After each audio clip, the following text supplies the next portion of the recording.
Bueno, para mí fue un sociópata. Ese man era como un semidios. Pablo Escobar es una dualidad. Estos que lo ven como una especie de Robin Hood y estos que fueron sus víctimas. Claro, ofenden ciertas cosas, porque se vivió una guerra muy tesa y hay veces ver que Pablo Escobar es una especie de ídolo para algunos, pues puede chocar. El costo no importaba, lo que importaba era ganar para Pablo Escobar. Era un hombre que estaba dispuesto a hacer lo que fuera con tal de lograr su cometido. Él se soñaba con ser presidente y en muchas oportunidades me dijo que me fuera preparando para ser primera dama. The story of Pablo Escobar has captivated the world for over 40 years, yet the truth of what occurred on the streets of Medellin and in the jungles of Colombia so long ago is shrouded in myth. With most of his opponents either dead or safely behind bars, Pablo Escobar's only son Sebastian has now come forward, seeking the truth. Recently, Sebastian uncovered a vault of family archives and contacted a cast of new members now willing to tell their stories.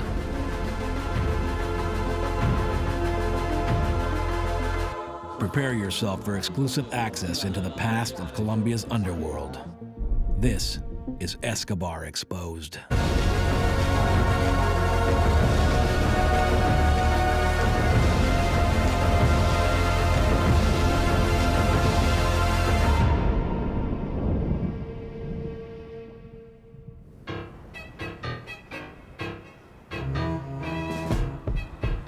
Medellin, 2017.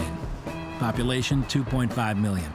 First known for its gold and coffee trade, it didn't grow to the city we know today until the 1980s, when the cocaine trade boomed throughout Colombia and Central America. Now, despite the continued presence of drug cartels on the streets, the city has enjoyed a relatively prosperous few decades of peace. Yet despite appearances, the ghosts of the Medellin cartel are visible everywhere. Now, Sebastian has returned to Medellin, wanting to track down anyone left who can tell him the truth behind his father's legacy and whether he can ever come home again. Okay. Take care, man. Bye-bye.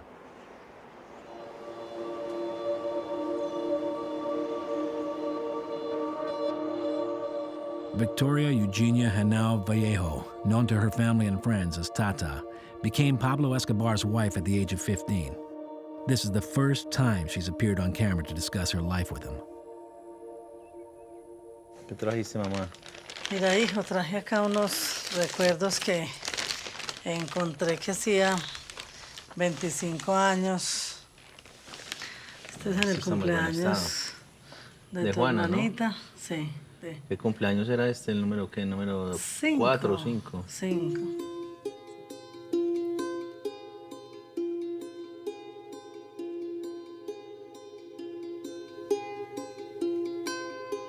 Esta fue una nueva que nos encontramos ¿te acordás? Cuando yo conocí a Pablo, su madre era la maestra de la Escuela de Niños La Paz. Y era una familia muy humilde con escasez de lo prioritario. A estos espacios en el barrio La Paz, desde que llegó, siendo muy joven, era secretario de la Acción Comunal, entonces siempre lideró todo este espacio de comunidad. Era un hombre muy romántico, me sedujo su sonrisa, quizás que me llevaba más de una década de diferencia, yo era una niña. A los 13 años, un hombre tan grande te mire, me sedujo eso.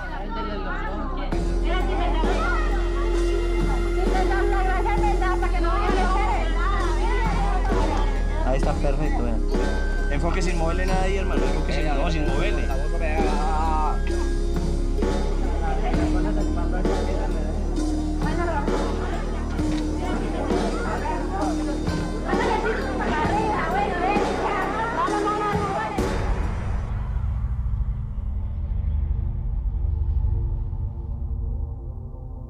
Para mí tiene una gran importancia el archivo fotográfico familiar porque pudo sobrevivir al tiempo, a más de 20 años de estar escondido en una habitación secreta.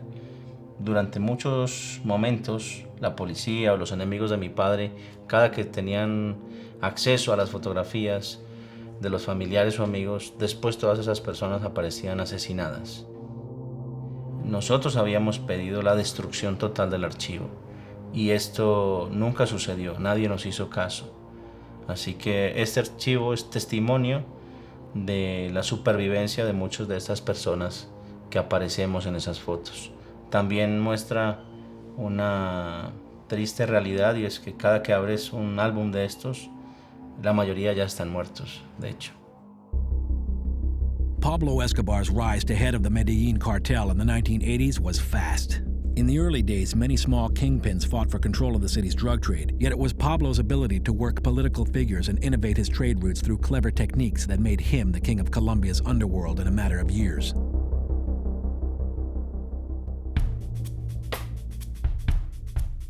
Colombia has changed drastically in 25 years. Two journalists, Pascual Gaviria and Luis Alirio Calais, have come forward to help describe the evolution of Medellin from its war-torn past to today. Pablo Escobar fue un criminal que tenía, digamos, muy buena intuición, que estaba en el momento justo y que en un negocio que empezó a prosperar, él por su intuición, por su posición, por sus contactos, por su familia, se hizo líder. Y como líder adquirió cada vez más credibilidad.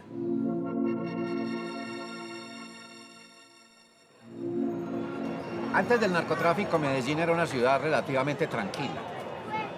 Las noticias, digamos, de crónica roja, como decíamos nosotros en esa época, eran de delincuentes, de atracos en las calles. O sea que a mediados de los años 80, de pronto nosotros nos descubrimos que estamos llenos de coca en este país y que hay un tráfico permanente y muy rentable de cocaína. Una de las primeras rutas que yo recuerdo que mi padre mostró su ingenio fue cuando logró impregnar los jeans con cocaína para enviarlos a Estados Unidos como material de exportación.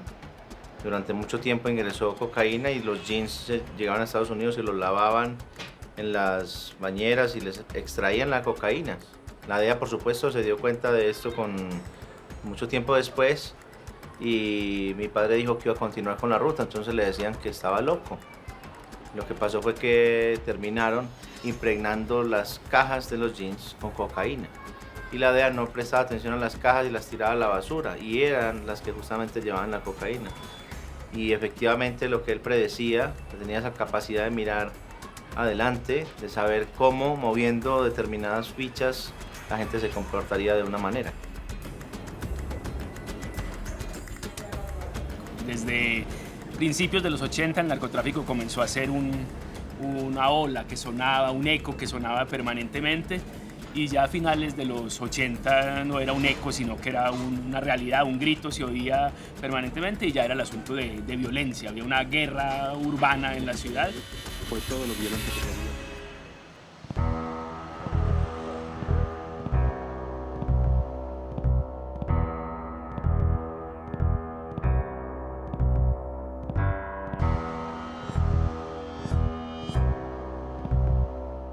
General Maza Marquez is a retired Colombian general and at the height of his reign was one of Pablo Escobar's greatest antagonists.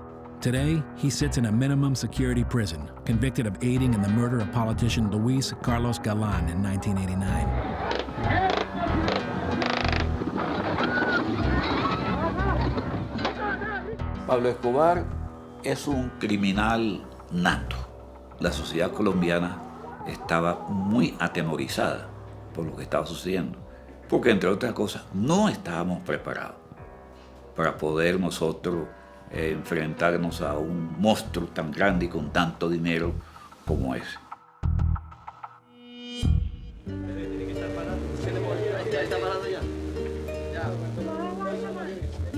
These rare images show Pablo and his family at the foot of his rise to power. when he could safely ride a motorcycle in the streets of Colombia with his infant son. Bueno, este video es realmente increíble. Yo tengo 1 año de edad, está tomado en el año 1978, en el barrio La Paz de Envigado. For me, it's very interesting to see all my family, my aunts, my uncle, everybody there. You can see that they are all happy. My father was just started involving in the drug trafficking business, so he was doing well. He was starting to earn a lot of money. And you can see him riding a motorcycle with me. Ya, sí, va a hacer una vuelta con el niño, a ver. Ahí se puede.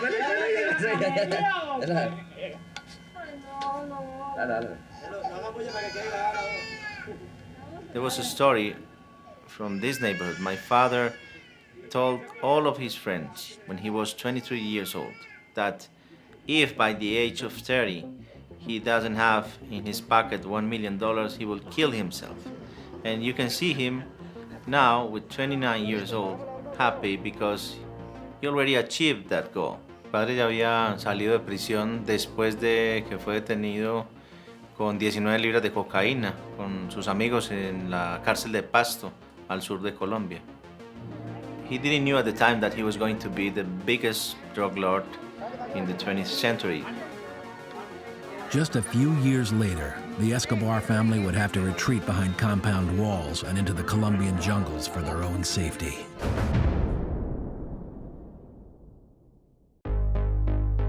Sebastian Marroquin, aka Pablo Escobar Jr., has come upon some rare footage of him and his father on the quiet streets of Colombia just years before he would become the richest and most dangerous man in the world. From family businessman to drug lord, Pablo's evolution was quick and drastic. With his rise to power, the streets of Colombia changed just as radically and with murderous results.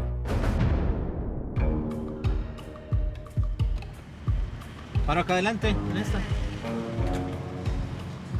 Sebastian Marroquin has returned to revisit his roots as a child, entrenched within the Medellin drug cartel. Well, Medellin is too dangerous for me because I received some death threats. So I prefer to use a car to go to Medellin, not a plane, because every cartel in Colombia has all the connections in every airport. So they know who is coming, who's going out of the cities.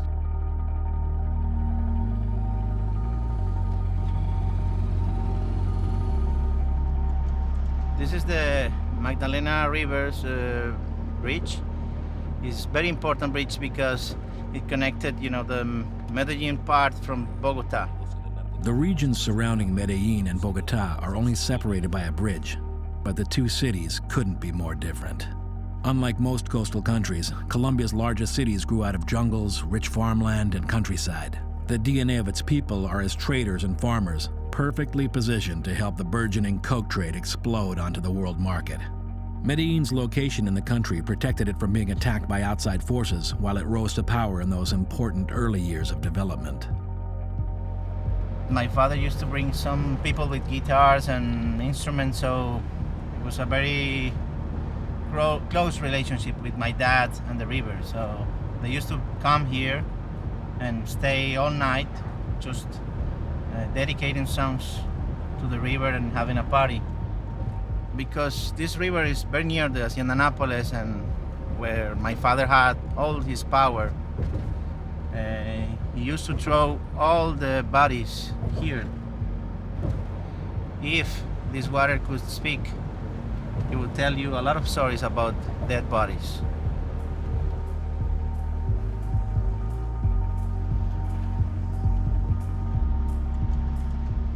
I have to say that my father really was a bad contribution for the country, because every city you could go, you will be treated very bad if you are a Colombian, just because of my father. They suspect that anybody who comes from Colombia, it should be a drug dealer, and that's not true.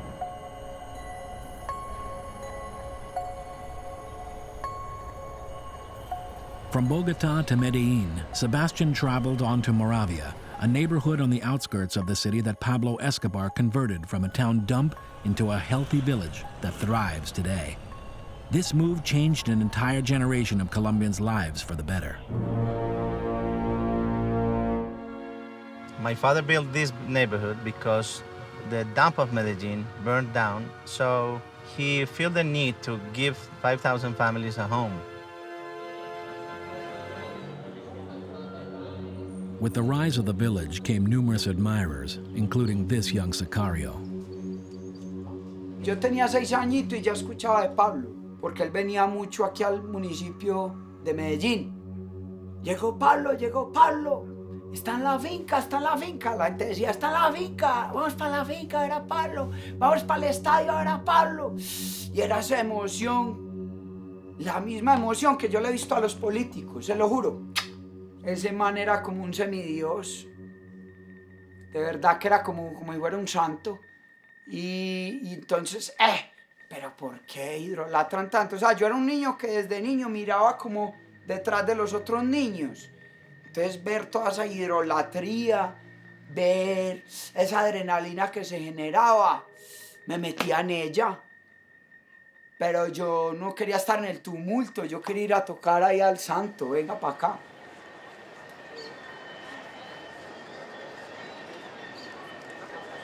Viniendo después de como de 25 años, hermano. ¿Cómo lo ve? Pues apenas para recorrerlo. Vamos a recorrer si quiere. Hágale, vamos a dar una vueltica pues. No, no es un roce. ¿Qué le van a hablar pues? Muchachos, ¿cómo les va?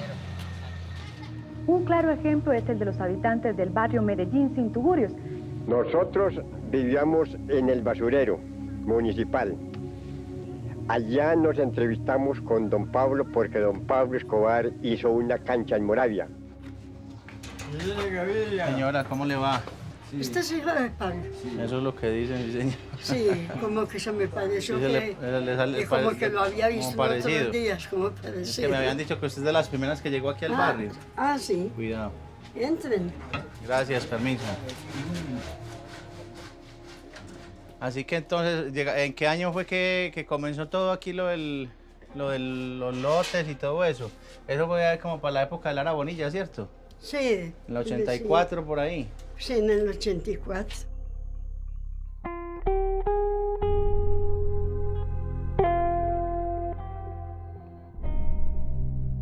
Pablo a mí me dijo, pues que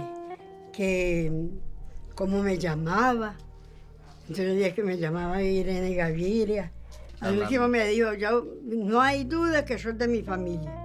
Dijo, no hay duda que sos de mi familia, te voy a dar una casita y te la voy a dar en un buen punto y te voy a colaborar, te voy a ayudar. Y esa fue la casita que le dio. Y esta fue la casita. ¿Y él volvió después, años después, volvió para acá, volvió de pronto a verla o ya no la volvió a ver? No, yo me veía con él cuando iba por allá, porque él después de que ya empezó hubo tanta persecución contra él, pues que iba a venir. No, claro. De verdad, no. Lo que Pablo hizo no lo hizo nadie, como lo digo yo, no hubo gobierno ni nada. Ese es Pablo Escobar. Ese hombre que nos muestra esos extremos en la caridad, esos extremos en el amor y esos extremos en la violencia, en la destrucción. Señora, hasta luego pues, que esté muy bien, muchas gracias, que Dios la bendiga. Gracias pues.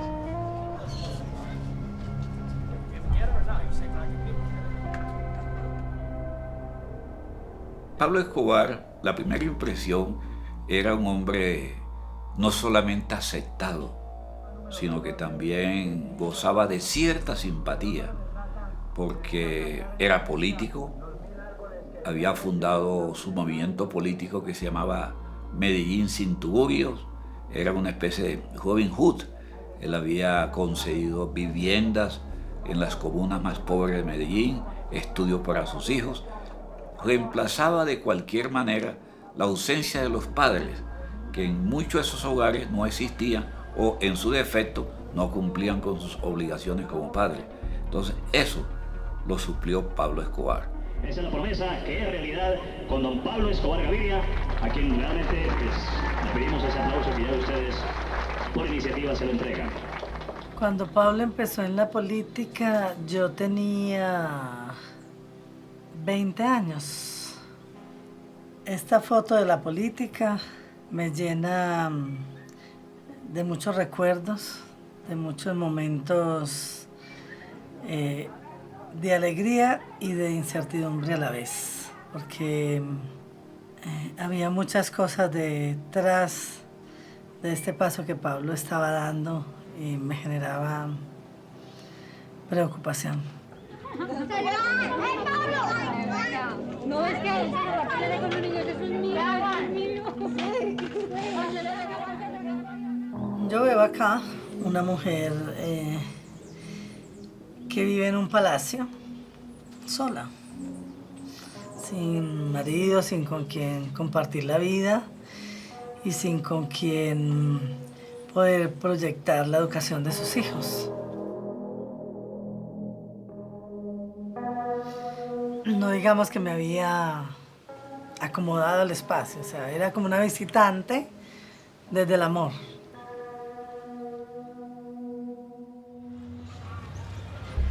Esta es como una nueva. Vamos en las mejores, sí. Qué bueno, hermano, y hay que mantenerlo así, tranquilo, hermano, que Menos hurtos, menos... aprovechar que los turistas puedan seguir viniendo para que eso es fuente de trabajo para todos. Aprendan a vivir en comunidad, cuidarse entre todos, a aprovechar el turismo y vivir tranquilos, hermanos, que eso vale oro, viejo. No hay plata con qué comprar la tranquilidad, hermano. Mi papá la tuvo toda y no le alcanzó para comprar un minuto de tranquilidad, hermano.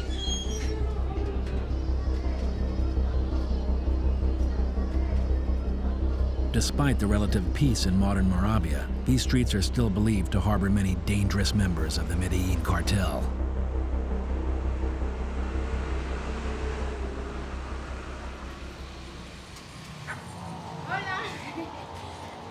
¿Qué más? ¿Cómo le ha ido? Muy bien, gracias a Dios. Me encanta conocerlos. ¿Cómo está? Mucho gusto. Bien, gracias. ¿Y eso es todo lo que anda vendiendo, pues? Todos los diseños los sacamos nosotros.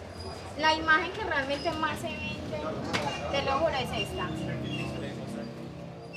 Claro, ofenden ciertas cosas, porque se vivió una guerra muy tesa y hay veces ver que Pablo Escobar es una especie de ídolo para algunos, pues puede chocar. Along with the development of Moravia, Pablo Escobar built a modern soccer stadium and sponsored a successful team, much to the excitement of many in Colombia.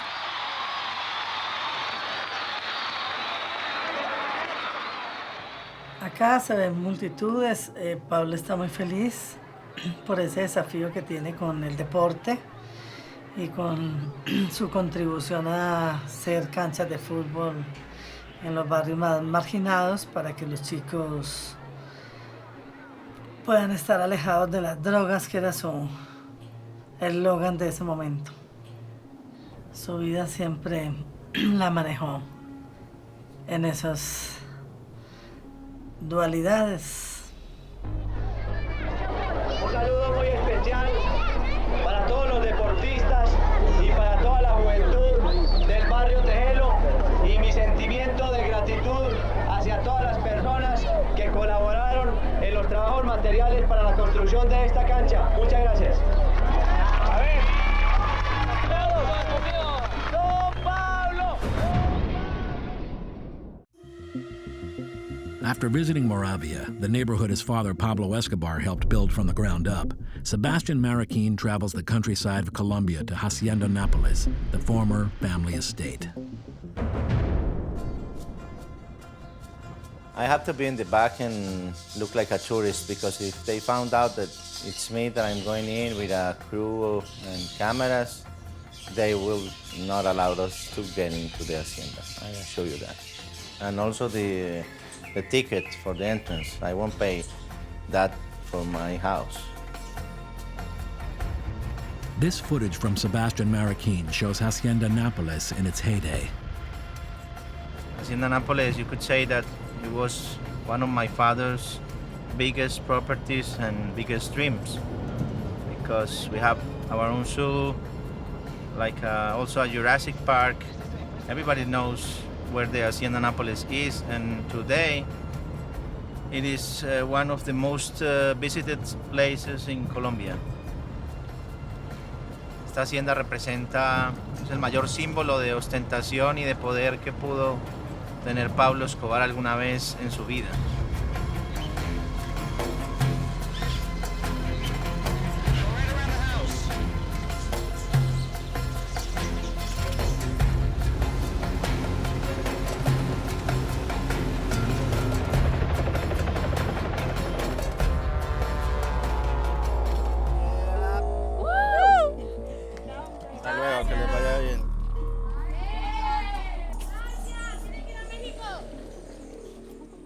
They recognize me since they saw us for the first time.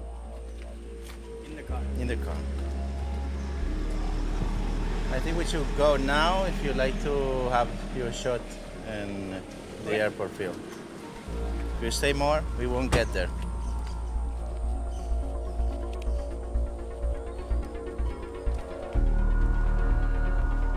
Let me show you some of my toys.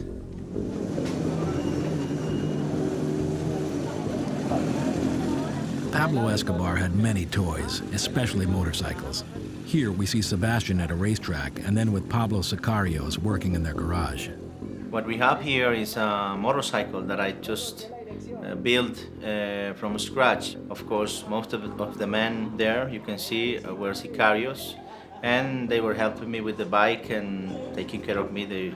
Some of them were part of my bodyguard, so this is a very rare situation where I took the camera and to start recording not only the motorcycle but also all the bandits surrounding the motorcycle. For me, this video is very important because it shows how we live among all the Sicarios, and now I can show this to the world because most of them are dead.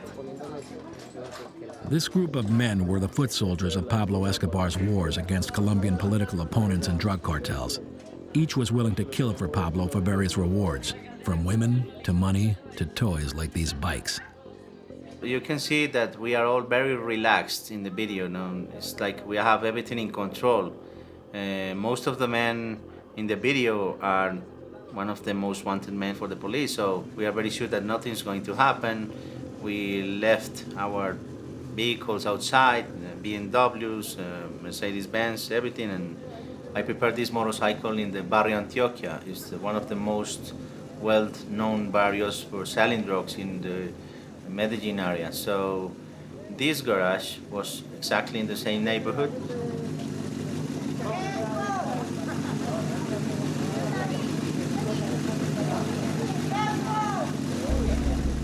This rare footage shows us Giovanni Lopera, who Pablo Escobar planned to advance to the head of his Sicarios.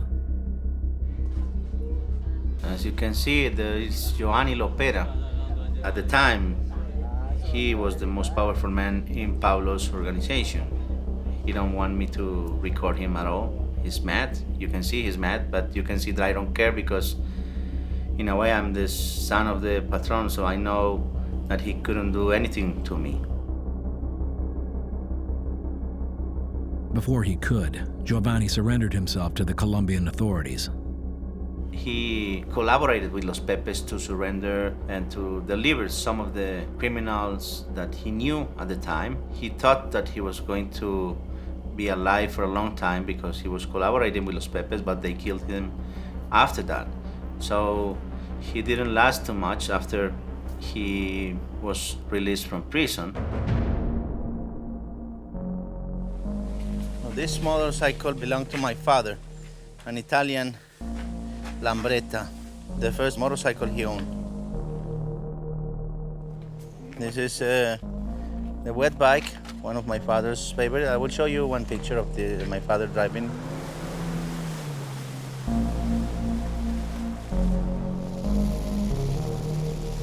And also the overcraft. But we have a lot of mechanical problems with this one. Everything that you can see here was burned by Los Pepes.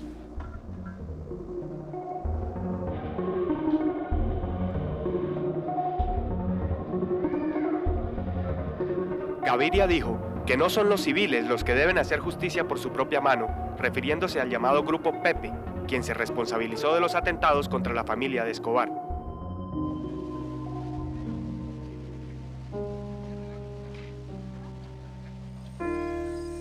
Just for a couple of years, but we lived a very warm life as a family because there was no violence, nobody was after us.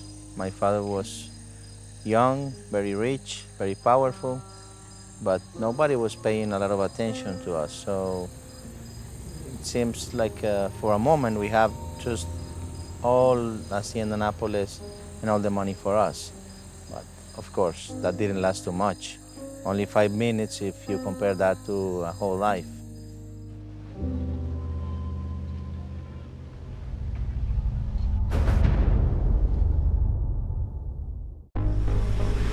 to go now if you like to have your shot in the airport field. If you stay more, we won't get there. Sebastian Marroquin's access to the world his father Pablo Escobar built has its limits. He's heading behind the gates of Hacienda Nápoles, the massive family estate seized by the Colombian government in 1993.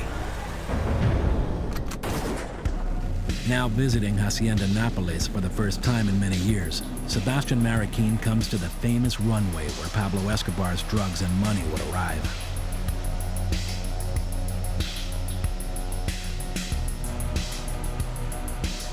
This place is important because my father ran all his show from here. He was the boss, and it was his office.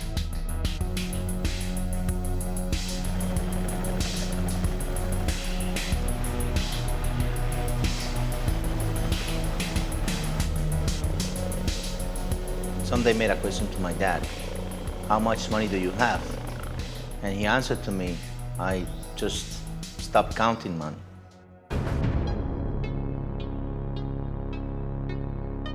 My dad's a treasure man. He told me that back in those days they were winning like from $50 to $70 million every weekend. So if you make the maths, that's a lot of money. I met the guy who was taking care of the money inside of the United States, and he was called Quijada. And Quijada was the man who was in charge of hiding the money and bringing the money out to the bank. So the guy spent the whole week from 8 a.m. to 5 p.m. and they never stopped counting money, so they started waiting the money. This guy had more than 25 houses, all in different cities in the United States, with high-tech basements where they hide such big amount of money.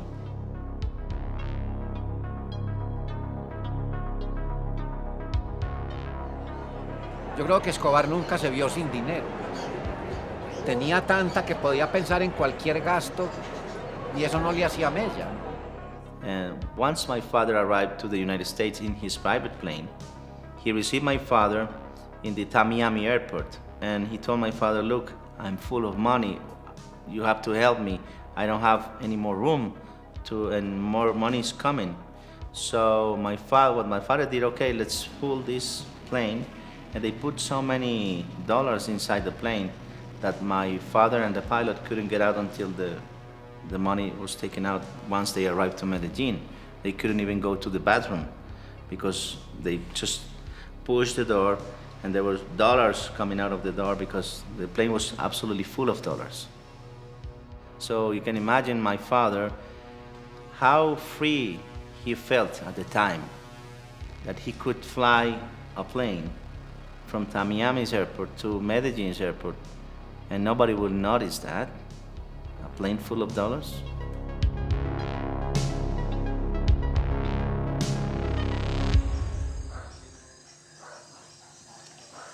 I think that my father's worst enemy was his own ambition. I think that was his biggest enemy because it was limitless. He didn't know any limit for his own ambition. He thought he could just take all for him. Era suplente como representante a la Cámara. Si el señor ministro sabía que Pablo Escobar era el fundador del MAS, ¿por qué no se lo había dicho al país antes? ¿Por qué lo dijo cuando se sintió acorralado por las pruebas que presentó mi compañero en la Cámara del Congreso? Yo sentía orgullo por sus sueños, por el proyecto que tenía en ese momento, por la buena fe y la convicción que tenía con el país. Él se soñaba con ser presidente y en muchas oportunidades me dijo que me fuera preparando para ser primera dama. En el fondo de mi corazón no sentía que eso iba a llegar a ser. Pero lo escuchaba con respeto porque al fin y al cabo era el hombre, ¿no? Y una cultura tan machista, entonces también lo acompañaba en su sueño. Pero en mi interior no lo veía posible.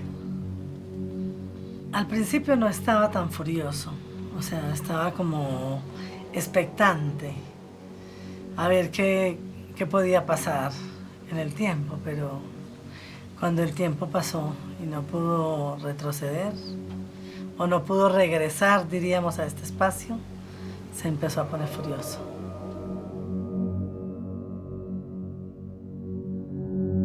After years of what appeared to be unending financial success, Pablo Escobar and his family began to see a shift in public sentiment from competitors, the government, and the public. No fue una guerra civil, porque no había, digamos, unos bandos sociales encontrados o peleando por un modelo distinto de sociedad. Había un gran poder criminal enfrentado al Estado, pero ese gran poder criminal dijo: no vamos a librar una guerra policías contra nuestro pequeño ejército, vamos a librar una guerra que aterrorice a toda la sociedad, y ese es nuestro poder. Era también un asunto de miedo, de imponer su poder y de un terrorismo, si se quiere. Cuando explotó, me imagino, ¿no? Porque pues yo nunca pensé que era una bomba. A mí se me vino a la cabeza que era un terremoto que estaba, por lo que todo caía encima, y pues como no se siente la explosión en ese momento, me di cuenta que faltaba ella y fue cuando la encontré muerta. Nosotros sentíamos miedo de que a uno le pasara algo en la calle como consecuencia de la guerra contra las drogas, no porque lo fueran a matar a uno porque sí. Bueno, tampoco hasta allá, ¿no? Once I was speaking to my father about the war, and I was telling him to stop, the terrorism, all the violence. He put a bomb near a bullfight. So there was a lot of people, even our family members could be there, and I was telling him, look, you could even kill your own mother. And he answered to me, look, son, a war is a war, and somebody will have to die. So if it is my mother, it should be her. I think it was a very, very cold way to say, okay, we are at war, but it doesn't matter who has to die.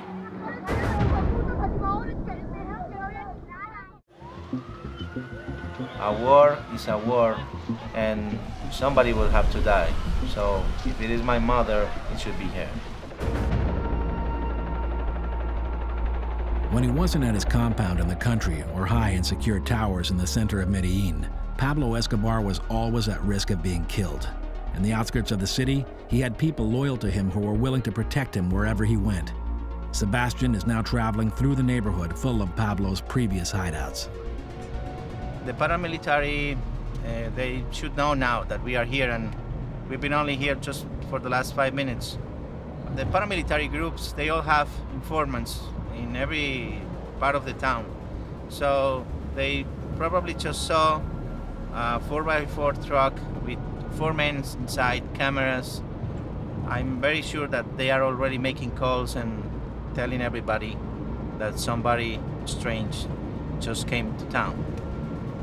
It is impossible to hide here.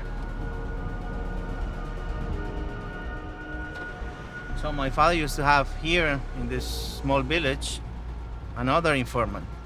If he was hiding here, the police has only this road to come.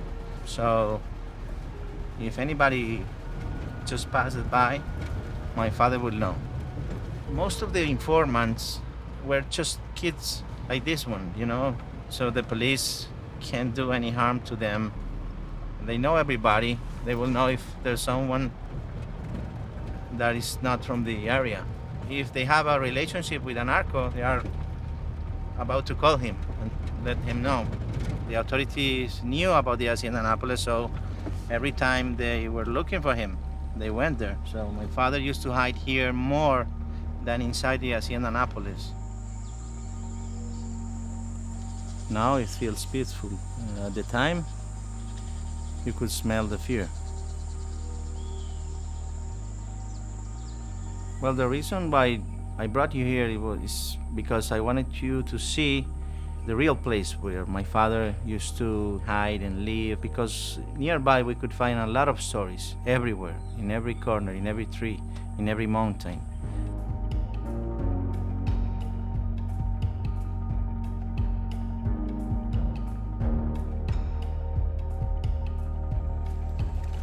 Mi padre solía utilizar todas estas tierras para esconderse, para escapar de las autoridades.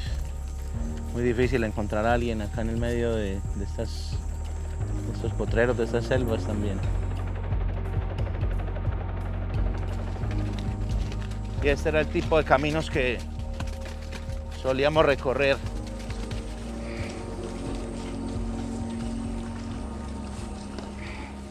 Vivir escondidos por aquí era algo más, pues, una cuestión permanente.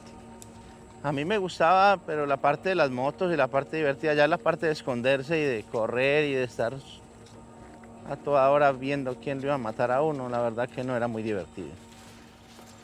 Por acá la policía nunca iba a llegar, era muy difícil que ellos pudieran rastrear a alguien por esta zona. My father was very afraid of the helicopters because they approach to the jungle and they just start firing, just in case, if there was any Pablo Escobar man there or whatever. So he always taught me that just find the biggest tree possible so you can hide and you can protect yourself from the bullets.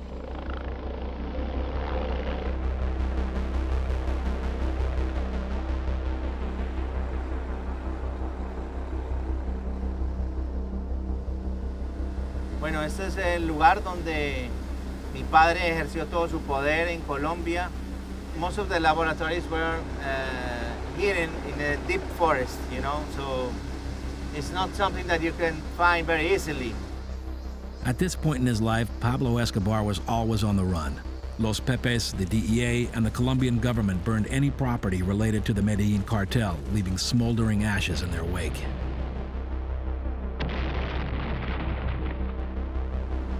We are going to a property that it was our property, but that's the place where my uncle Mario died. Bueno, aquí estamos viendo en esta foto a Mario Henao, mi tío materno, además un gran amigo de mi padre, diría que el mejor amigo de mi papá, y también la persona a quien mi padre le tenía más miedo y respeto. Esto viene desde que mi padre pretendió casarse con su pequeña hermana, Tata, a quien él no quería que mi padre tocara ni se le acercara de ninguna manera, con lo cual amenaza de muerte a Mario, a mi padre, y le dice, con la niña no te metas. Entonces mi padre le costó mucho ganarse la confianza de Mario para que lo dejaran acercarse a Tata, como se le decía a mi madre, para que continuara adelante esa supuesta relación. He died because all the helicopters approached and just start firing everybody. He was trying to escape. He was trying to use a boat like this. Exactly in the middle of those trees, both trees. This is where Mario died. Mario died, yeah. Listo, amigos, seguimos. Seguimos para arriba. That day, Pablo Escobar lost, for sure, one of his best friends in life, and maybe the only one who could say to him, stop, and he would listen. No sé qué habría sido de la historia de mi país si Mario, mi tío, no hubiese muerto para lograr que mi padre parara.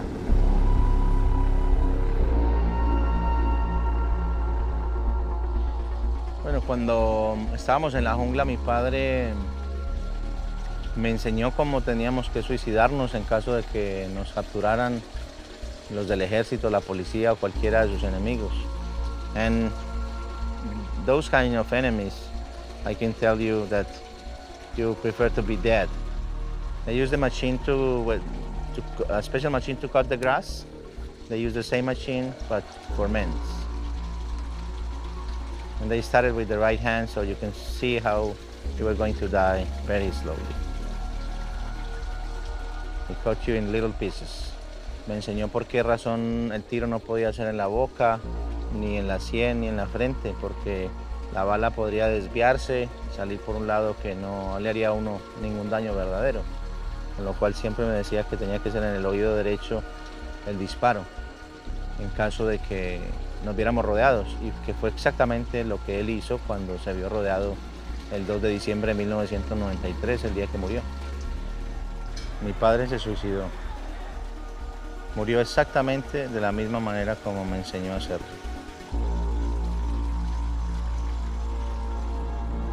Sebastian Mariquin's belief that his father killed himself is a hotly debated myth, but the aftermath of Pablo's death is full of events Sebastian intends to explore. Next.